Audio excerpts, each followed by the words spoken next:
All right, how are you guys doing? It's our last day together without a final looming over us. Well, sorry, that's not right. We do have a final looming over us, but our last time together, you'll have a final exam in front of you guys, and the feeling's just not the same. So, well, thanks for coming to class Friday, week 10, and I've enjoyed our time together, and so I thought maybe today I'd spend just a little bit of doing a quick refresher on stuff from chapters 1 through 6, kind of those definition or conceptual based questions from back there. I don't know, maybe you guys could use a little jogging of the mind, and then I've got a little presentation for you guys. So we'll see how it goes. All right. So maybe I'll put some questions up here. Okay.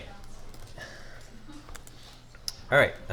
First one, we'll do what kind of data is needed to make a bar chart? I don't know. Bar chart, I guess, is 2 words or 1 word. I don't know. Whatever. Okay. All right. And what's our? I mean, should we do clickers? I don't know. Yeah. Categorical or numeric. Well, this one's an easy one, so we'll make a clicker question out of it. I think it's easy, at least. Maybe we've forgotten. We'll just do a few clicker questions, get you guys some points. Okay. All right, you guys got this. Oh. Some of you did not, but okay. Most of you got it. Well, you can always ask your neighbor if you're not sure. All right? During clicker questions, you can ask your neighbor. During the exam, you can't. So,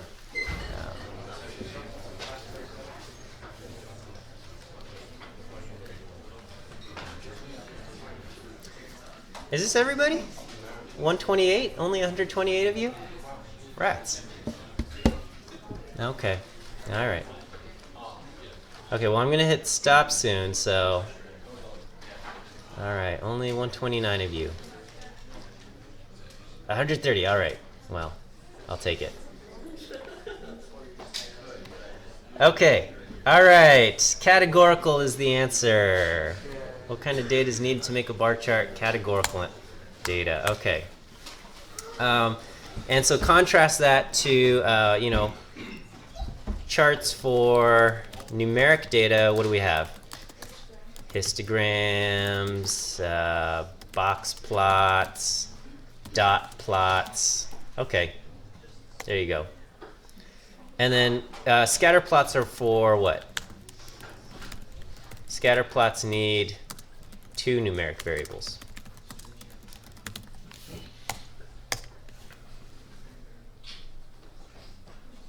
I don't know if I want to post this document online because I feel like maybe it's like somewhere in here there's too many answers. So pay attention.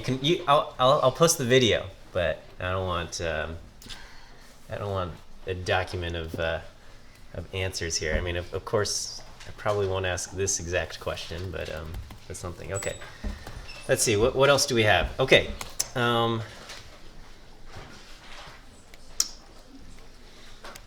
right.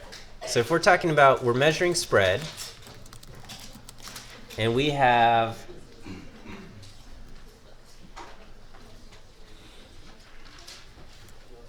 okay, what can we use to measure spread? Statistics to measure for measuring spread. What do we have? Standard deviation, IQR, okay, and then standard deviation's friend, variance, okay, standard deviation, which is the square root of the variance, We've got the IQR also. Okay. For center, okay, we've got. Okay. All right, we'll do what measure center is, what is the balance point of our data? Okay. Another clicker question here. We've got your choices are mean or median.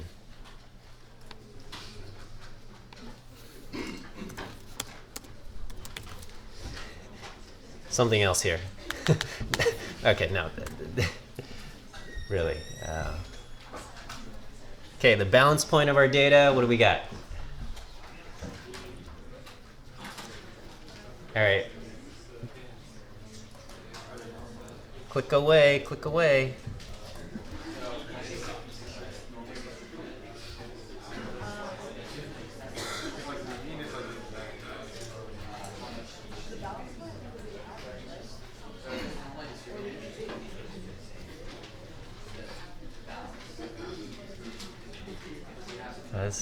This one's more split. You should talk to your neighbor. Talk to your neighbor. All right, did everyone get their clicks in? Okay, I'm going to close the poll. Let's see. The mean. The mean is the balance point, okay? All right, what's the median? The median is the halfway point of our data, okay?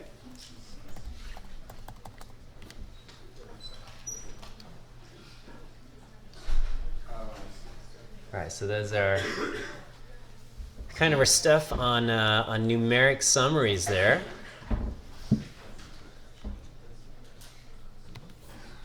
Okay, let's think. Do you guys recall the empirical rule for unimodal and symmetric data? I guess we should talk what unimodal and symmetric are, huh? Okay, empirical rule, we've got 1 standard deviation, 2 standard deviations, and 3 standard deviations. How much is in 1 standard deviation? 68%. How much is in 2 standard deviations? 95%. 3 standard deviations? 99.7%. Okay. It's a good one to know. I'm being too generous here, you guys. What else should I ask you guys about? Okay, all right. Let's say you have unimodal data. You have large outliers. Okay, large outliers, but no outliers, but no small outliers. Okay, large outliers meaning like larger than the data. Okay, large outliers, but no small outliers. Okay. Maybe I should say you have. Maybe I should say high outliers, but no low outliers. Okay. All right. The shape is symmetric, skewed right, or skewed left.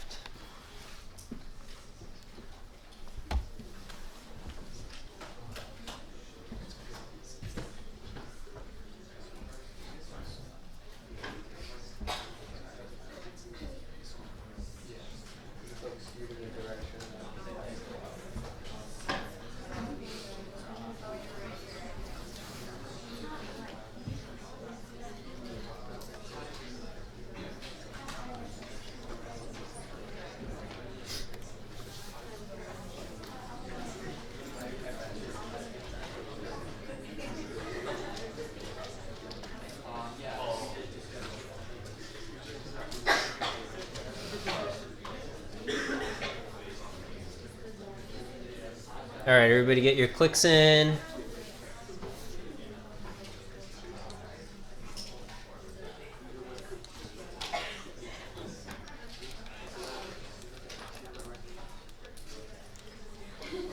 Okay, let's see.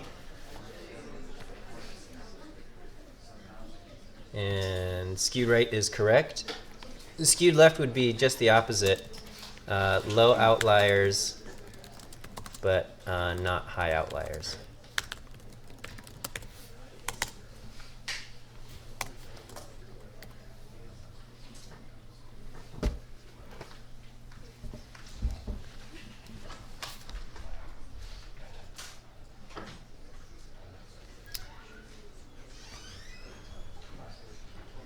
Okay, the intercept. All right, so now think of linear regression. The intercept is our prediction for y when x is equal to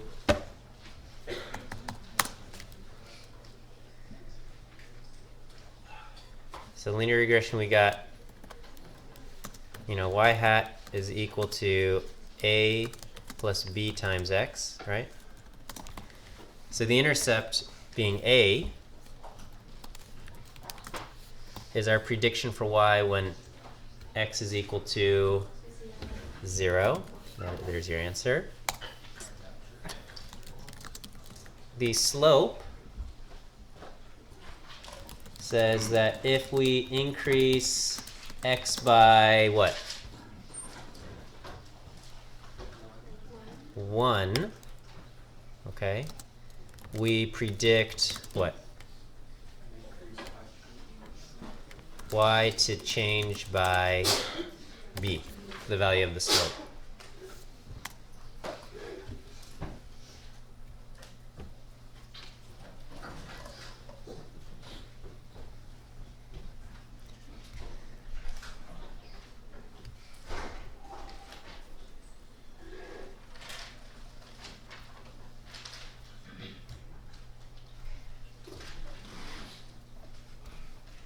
Okay, what else we got?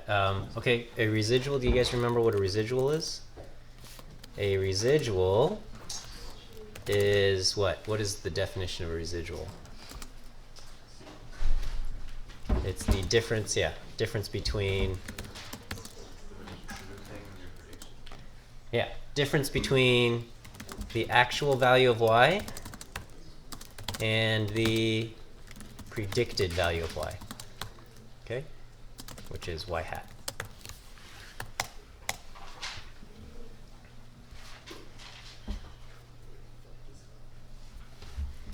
And linear regression tries to minimize what?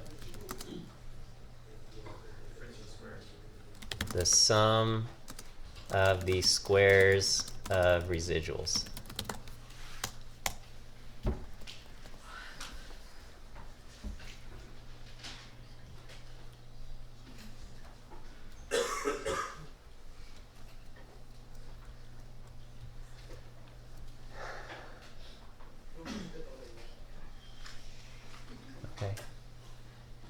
All right, what else do I need to cover?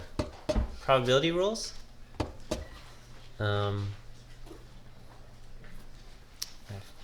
feel like I've already asked you a bunch of conceptual probability questions on midterm 2.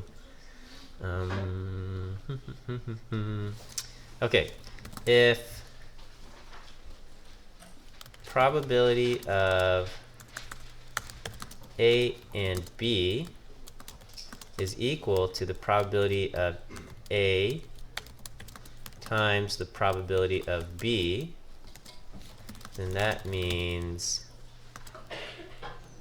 events A and events B. Event A and event B are dependent or independent? Independent. Okay. If A and B are independent, okay, non-zero probabilities, right? Okay, So if A and B are independent and have non-zero probabilities, then they cannot be, or could be, I don't know, dependent or wait. If they are independent, could they be mutually exclusive? No. Then they absolutely cannot be mutually exclusive. Okay. All right, we remember that because independent means one has no influence on the other. Mutually exclusive means if one happens, it makes the other impossible. So that means mutually exclusive means the outcome of one does affect the other and that it makes it impossible. So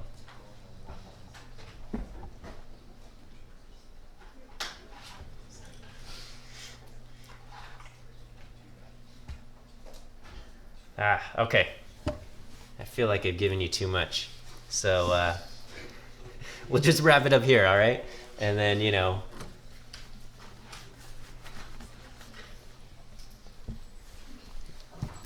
do your best on the final, I guess. All right, I'm not. I mean that genuinely. Sorry. That sounded a little mean, but okay. So anyway, I hope you took some notes here. You can look at the video. I hesitate to post this document online because I do feel like some of these are like the answers straight up. So. But I guess these are some of the concepts I thought were important from chapters 1 through 6 that when you leave this class, I feel like, you should kind of know these things. But, all right. Is that good? Okay. Any other questions before I close this out? Is this good? All right. Well, if you'll indulge me, one last time, I've got a presentation for you guys. All right, let's. All right, and I'm serious. Okay, all right. So it's titled "Statistics is Amazing and It's a Great Major, or Minor." So let's talk about this. Okay, so first of all, a little disclaimer. I truly believe there's no such thing as a bad field of study, all right? The only bad major out there is the major that you don't enjoy, okay? That's the only bad one. And so every one of you, there's different majors, okay? Of course, I'm biased. I love statistics. If that hasn't been made clear to you, let it be clear now, okay? And we truly need, as a human race, we need people from every field of study, artists, musicians, whatever it is that you guys are studying, we need people in that field. My wife studied anthropology, and we're very different, but I very much appreciate her. She's, and then she studied communicative disorders, so that's like speech therapy. That's what she does. So anyway, we need every one of you. However, this presentation is for those of you who maybe are not so sure if you've picked the right major. Maybe you're thinking, maybe I liked this class. I hope you like this class. And you're thinking maybe statistics could be a good major for you. So, this course, it's a GE course. That's probably why you guys took it. In general, people don't go around campus saying, "Oh, I'm so excited to take my stats class," and I understand that, but I'm hoping that this class was at least halfway enjoyable. And this is what the GE page says. It says, this course is part of your foundations of scientific inquiry, and you'll gain a fundamental understanding of how scientists formulate and answer questions about the world. I think on the very first day of the class, I laid out this diagram saying, this is what we cover in the thing, and we did descriptive statistics, we did all of this probability stuff, and then we just got through our statistical inference. And I said kind of the big picture of statistics is that we are trying to make conclusions from limited data. All right, and that's the truth. In our course in Stats 10, the farthest we got, we've learned linear regression, we learned comparing proportions, and comparing means. Last thing we kind of covered were t-tests, and I think this forms kind of the basis of understanding, where we say, just because my samples were different, does that mean in the general population they are also different, right? We're kind of understanding that sometimes we see differences just because of random chance, right? That's kind of the big picture of this course, is that sometimes differences appear just from random chance. And so with this t-test, a lot of good research can be done just with the simple t-test, okay? And if you go to the Journal of the American Medical Association and you do a search for t-test, I think I did this yesterday, and it pulled up something like, 17,000 results or something, okay? So lots of research, in the medical field and in lots of fields are doing t-tests. And so, even if this is the only stats course that you've taken and you go into some field where research is done, I'm hoping you can at least read through a research article, and in that section of methodology, rather than just kind of skipping over it and jumping straight to the conclusion, you can read through it and at least get a sense of what's happening, okay? You might not understand the entire statistical analysis there, but I'm hoping, when they talk about p-values and they talk about, their hypotheses that they've set up, you'll at least be able to have an appreciation for that, rather than just glossing over the entire methodology section, okay? But, this is the intro course, and we have more advanced statistics, and that's what the statistics major is all about, okay?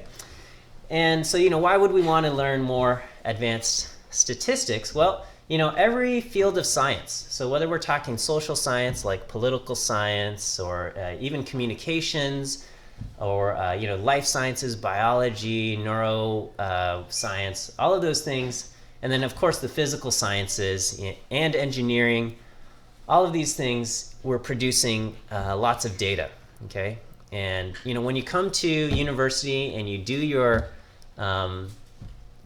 research, every year we are doing new research that has never been done before. We're coming up with new ideas, and we do experimentation, and so we have this data that needs analysis, okay? We need to be able to draw insight from that analysis. We don't want to just do the experiment and just say, hey, this is what happened in the experiment, and now I don't really know what it means, okay? Of course, we want to, all of these things, we want to draw conclusions from that, okay? Or, you hear the term big data in modern technology. You've got a cell phone, you've got a car, you've got an internet connection. All of these things, every time you go on the internet and, they say, we've got a cookie on your browser, they are tracking your movement and collecting data, right? Somehow, you go on Facebook and you're like, how does Facebook know I was looking at this product on Amazon? This is weird. Well, it's because they're tracking you, and they're generating tons of data. You are generating tons of data. Everybody has tons of data, and we need to be able to draw insight, right? Well, what Facebook's trying to do is it's trying to make money by putting an ad that's relevant to you, that you are more likely to click than someone else. That's being done via statistics, okay? That data is often huge. It's very, very large. It's very, very complex. We always need to be drawing insight, okay? And so in those cases, this class, t-tests, proportion tests, it's not enough, okay? You can get, they can get you far, but it's not enough, right? It's like trying to build a house with just a hammer and a saw. You might be able to get to a certain point, but but you're gonna need you'll probably need want a little bit more, some more tools here. Okay, so whatever data we're looking at, if it's complex, you're gonna need statistical methods that we didn't have a chance to cover in this course, or it really is not the intent of this course here, right? And so I just threw up some of these things. Maybe you've heard of it. Multiple regression analysis. That's kind of like the next step after linear regression. We've got ANOVA that makes a lot of appearances in scientific studies. Okay. As far as the big data stuff goes, we've got machine learning. It's kind of like having the computer try to find patterns on its own without us really saying this is, because the other ones we're saying this is the end goal that I'm going for. With machine learning, we're saying I don't know exactly what the end goal I'm going for is, but see if you can find some patterns here. Okay, Bayesian data analysis, that's related to that as well. All right. And so in all of these cases, by drawing insight from the data, we can make decisions. Okay, and this applies in every field. And so I want to play this little video for you guys. Okay, this is from a website called This Is Statistics. It's very very dear to my heart. You guys laugh, but all right. Let's see. How do I? Oh, this is not. It's not playing. Hang on. Okay. It's like playing inspirational music. Oh, here we go. Okay. Oh, shoot. Did this work? What in the world is going on here? Okay. Can I click this full screen? Oh, yes. All right. So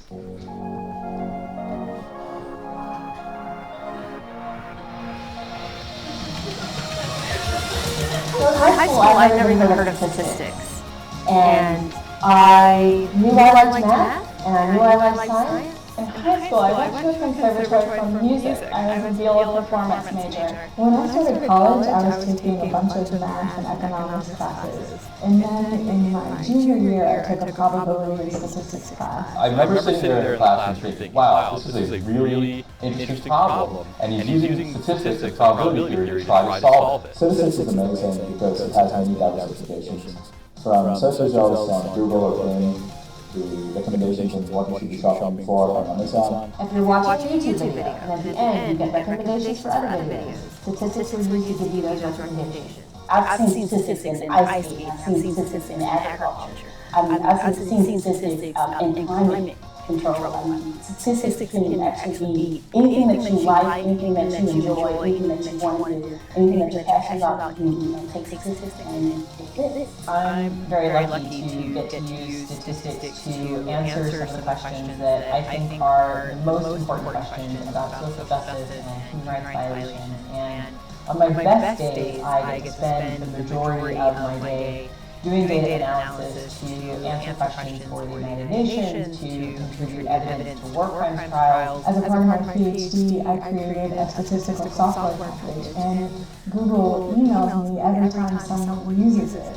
And people have used it to analyze DNA and find genes that are related to cancer. It's basically using a food pyramid. You know what I mean? We come up with suggestions, what you should eat, how much of it you should eat. We try those things using statistics. Statistics is critical for everybody entering the workforce because so much of industry, government, and everything today is data-driven. Just like it's important that we all know how to read, we all need to know statistics. Look around you. Everywhere you are, there's data. There's information. Whatever your passions are, statistics will be involved. We're producing so much data these days. Regardless of the field that you pursue, whether it is astronomy, criminal justice, and medicine, going forward, you document statistics.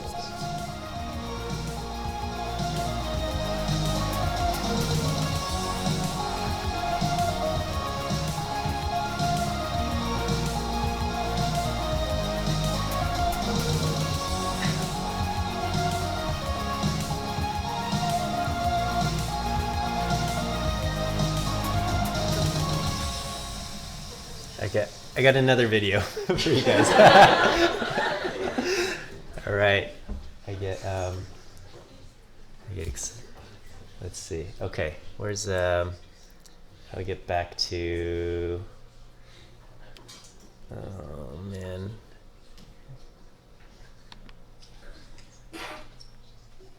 Okay, so that was that, and then here's the other video. Whoops. Is this working?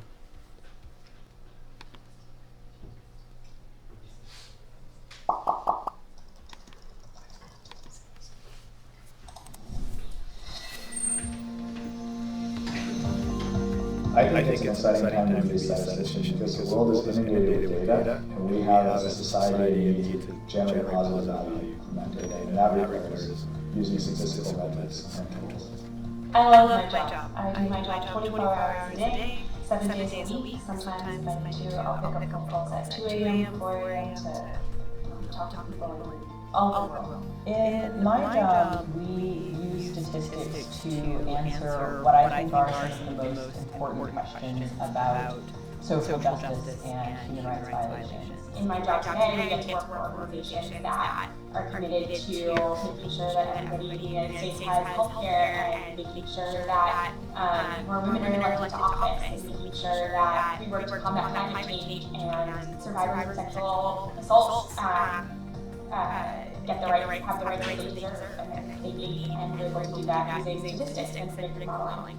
We're seeing statisticians make impacts in a variety of different ways, everything from healthcare and understanding how to improve patient outcomes, to things like the work that we do in agriculture using data to help make agricultural systems produce more food to feed a growing population, and also to do so using less resources. We work with Amnesty International to analyze over 30 years of human rights data. This allowed Amnesty to predict which cases to focus This guy's a UCLA grad. and save lives. I've worked on a range of projects from women's issues to presidential elections to working with the Department of Defense and the military. Math is the abstract conceptual field. Statistics is the part of it that lets you know how it applies to real life. Whenever people talk about, they say, well, when are you going to use this, or you can use math, and they're like, really, you're going to use this. You will use it if you study statistics. So as a consultant with Allen Hamilton, I work with a team of people for the Air Force and the Department of Defense to help them be more efficient in their total force. As data scientists, we have merged together multiple data sets to understand how do we best allocate active personnel, reserve, and guard personnel to help planning and costing decisions be more efficient. I discovered all kinds of examples of ways to compare treatments for patients with traumatic brain injury, ways to study adolescents who had developmental disorders, and I thought these are the kinds of questions that NASH should answer.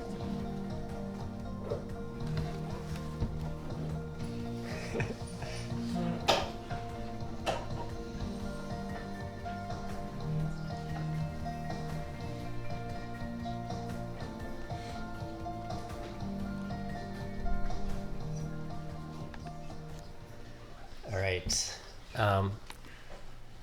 So yes, that this is statistics. It's a good website to check out if you're curious. I just if you do a Google search right now for best jobs, hottest jobs, you will find results for statistician, data scientist consistently near the top. Okay. Here's an article from the Harvard Business Review.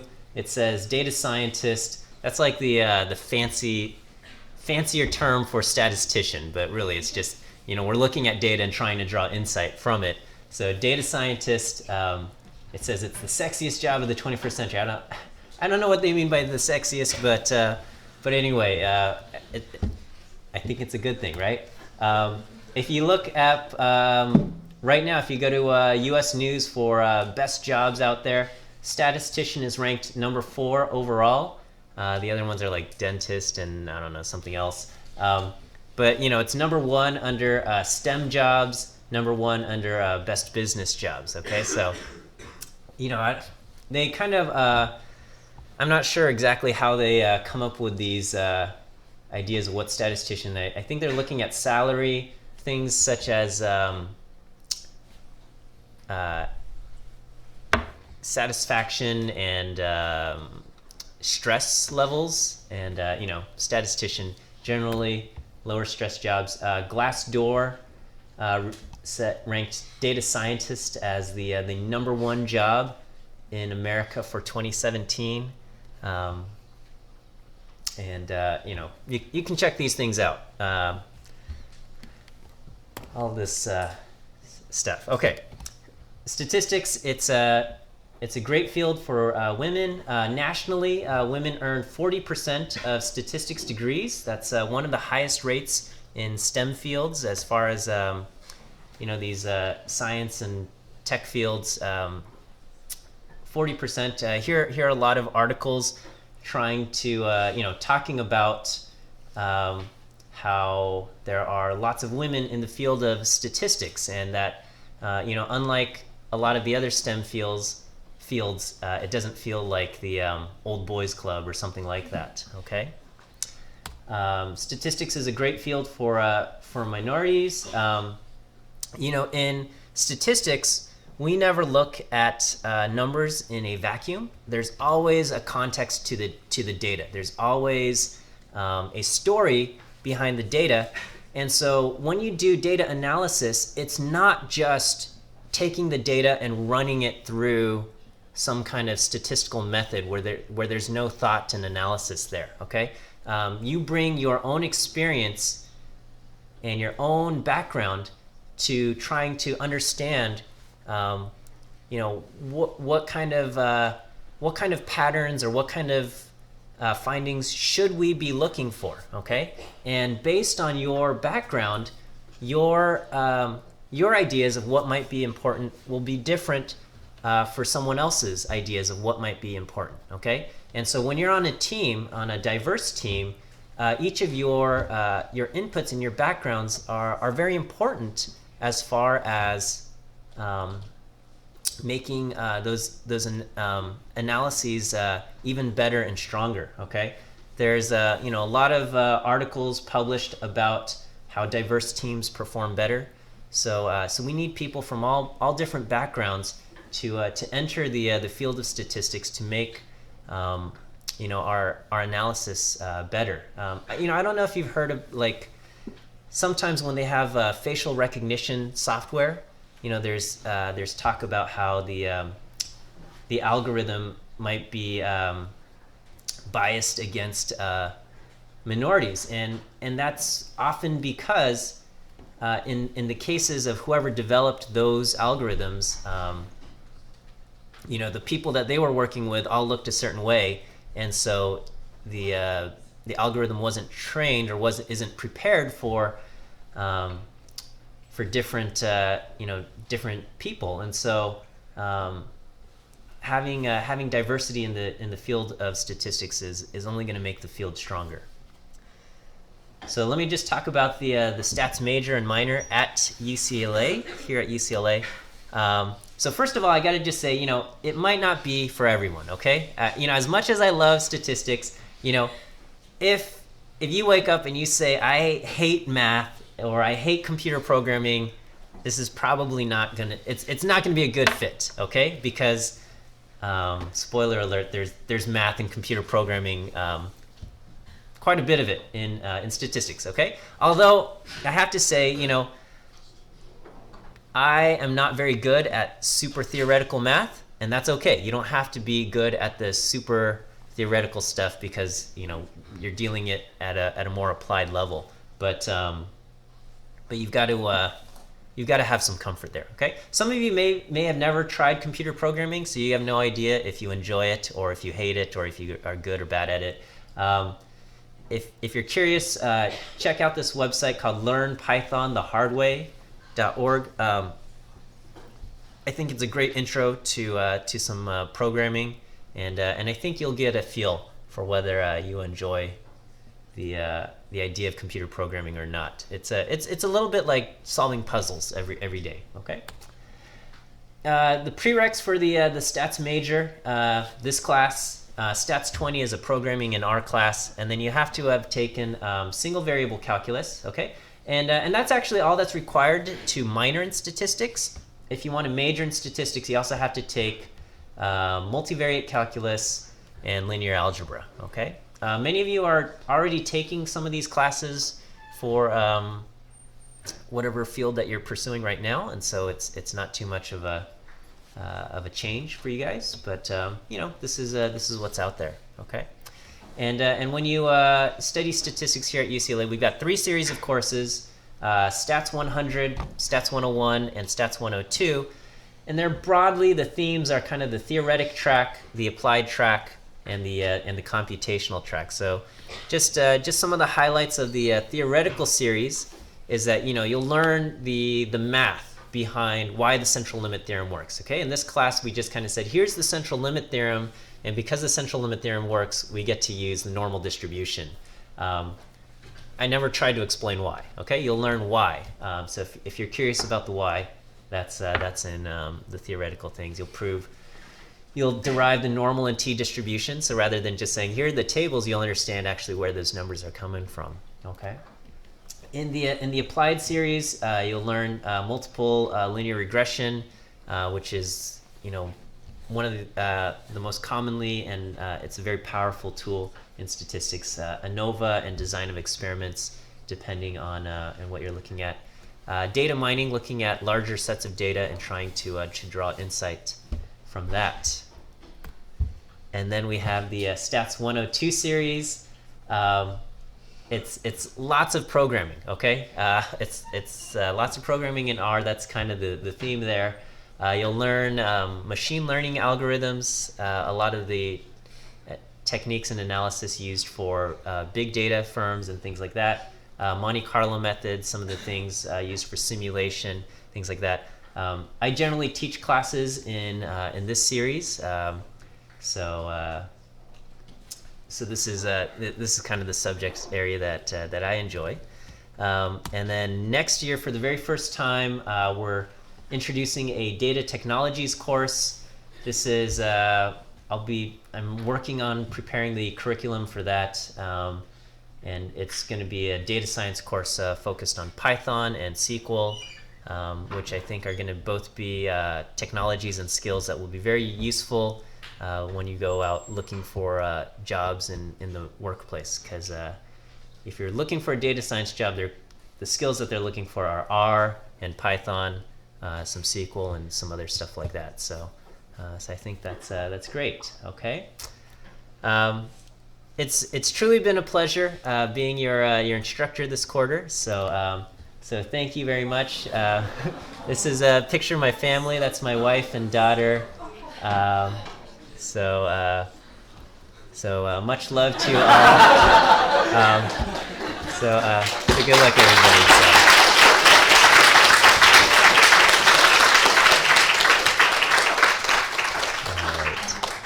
Okay, well, thank you very much. Good luck to you all in your finals.